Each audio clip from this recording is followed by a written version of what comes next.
everybody. Welcome to the final part of the How to Breathwork series. And today, after I think 8 or 9 parts, we are finally getting to talk about the actual breathing technique. And so if you have watched some of the other videos, this will possibly sound slightly repetitive, but I will say it one more time because I think it really matters. So the reason this is the last video and not the first one is because I truly believe that in breathwork, maybe 20% of the processes you go through or of the effects you're seeing are really down to the breathing technique, and 80%, I would say, are down to the mindset and the setting, and whether you have someone with you, a guide or a sitter, and the type of intention that you put into the session, and the way you integrate it afterwards, and all those kinds of things. So if you are starting breathwork, and especially if you're starting it on your own at home, I really, really recommend that you also watch the other videos because I think they're really, really important. So now that I've said this one more time, let's start actually talking about the breathing.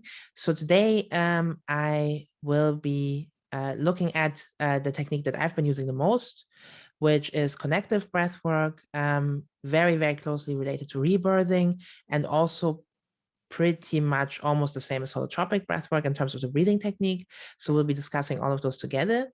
I hope it's useful, and I'll see you on the other side. So holotropic breathwork generally says just, breathe a bit more intensely than you might in everyday life, whatever that means, and close the circle of the breath, right? So that means normally if you're breathing sort of in everyday life, what normally happens is that there are pauses between your in and your out breath, right? And you might not even notice that. I just read this in this beautiful book by James Nestor, Breath, that there's a thing called email apnea. So while you're checking emails and stuff, you might actually not breathe for 30 seconds and not even notice, right? So anyways, so in normal life, you tend to not connect your out and in breath. And this is what you want to do in this case to start with. So you kind of make sure that your breath becomes a circle, which sounds a little bit like this. Right? And so in holotropic breathing, you wouldn't necessarily prescribe a very specific rhythm or anything. You just go like, okay, breathe a bit more intensely, and then see what your body wants to do, basically. In connective breathwork, it's a little bit more structured. So what you would say there is relax your jaw, let your jaw fall open in a relaxed way so that the breath can flow into your belly. So take really deep breaths. And again, connect your breath in a circle. And also make sure that your in-breath is really full and quite long.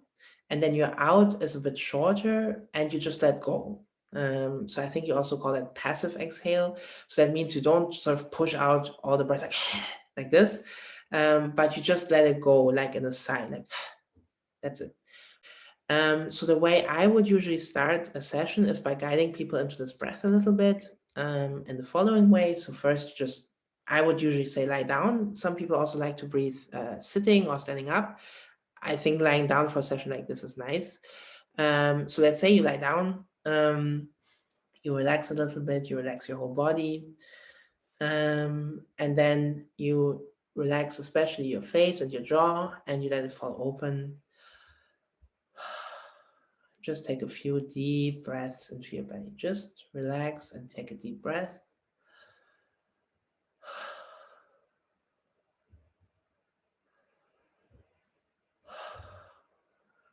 Just let the breath flow a little bit. You don't need to connect the breath yet.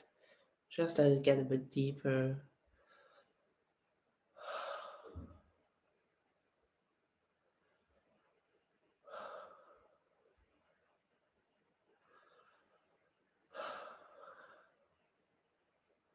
And then you start really connecting the circle and making your in-breath a bit longer. So it sounds a bit like this.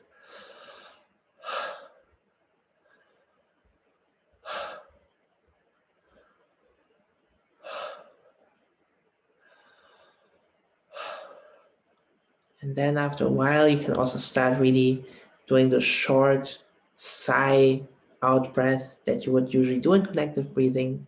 So then it starts sounding a little bit like this.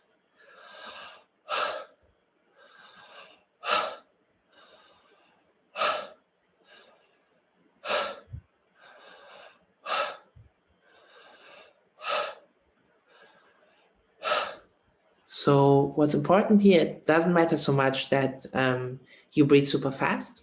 Actually, a lot of the time it can be not so helpful to breathe fast because then a lot of people tend to breathe shallow. And what you really want to do is take a lot of oxygen in, right? So slower is totally fine.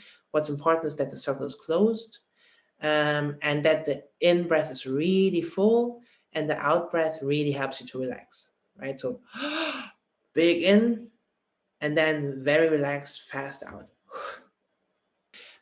So that's how you would generally do the connective breathwork breath rhythm.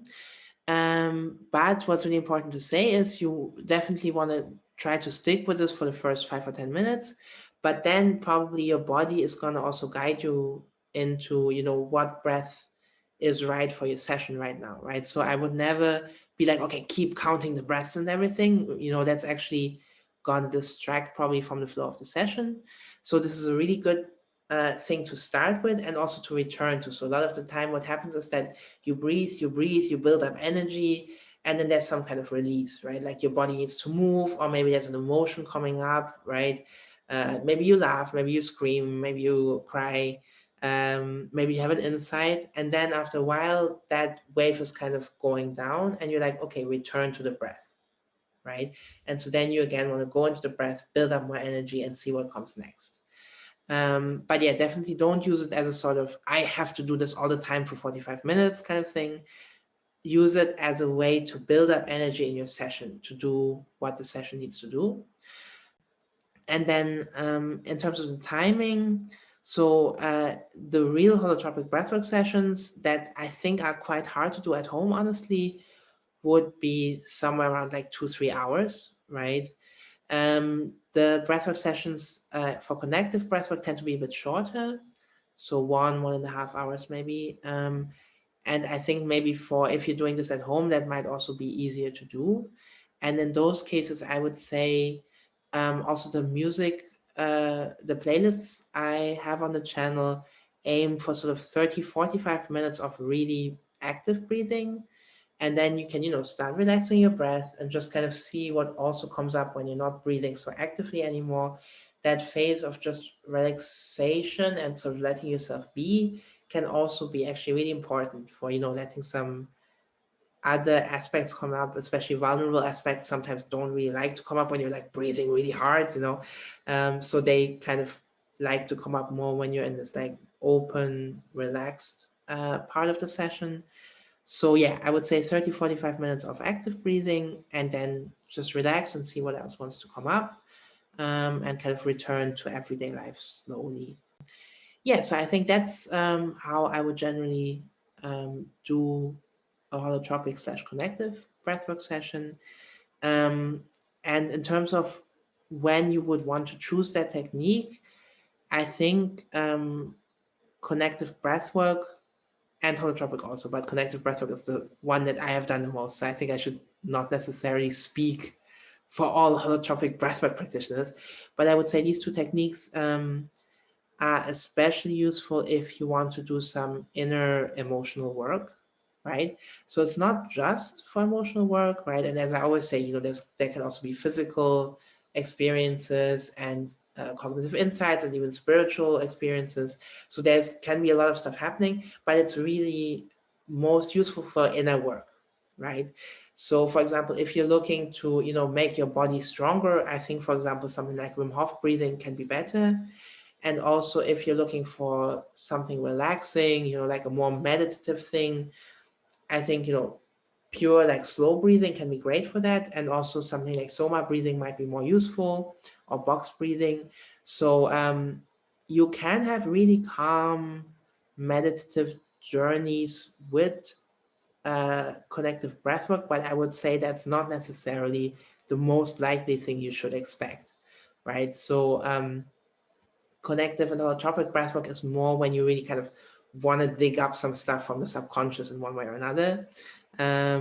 If I wanted to relax, this would not be the first thing I would do. Yeah, so if you want to do some processing really in yourself, meet some parts of you that maybe don't come to the surface in everyday life, I think this would be my suggestion of what to do. Right. So that was a quick introduction to the breathing technique that I personally use the most. So connective/holotropic breathing. I hope you enjoyed it. I hope it's useful to you in your practice. Apart from that, it's also always nice to keep in mind that there's a lot of great breathing techniques out there and all have their sort of specific uses. And it's always worth experimenting with that and kind of seeing what fits you best at this moment in time. So I definitely recommend that also. And yeah, if you have any questions about this or comments or also suggestions for other things you would like to see discussed on this channel, then I'm always super curious to hear about that. And I'll see you soon. And until then, happy breathing.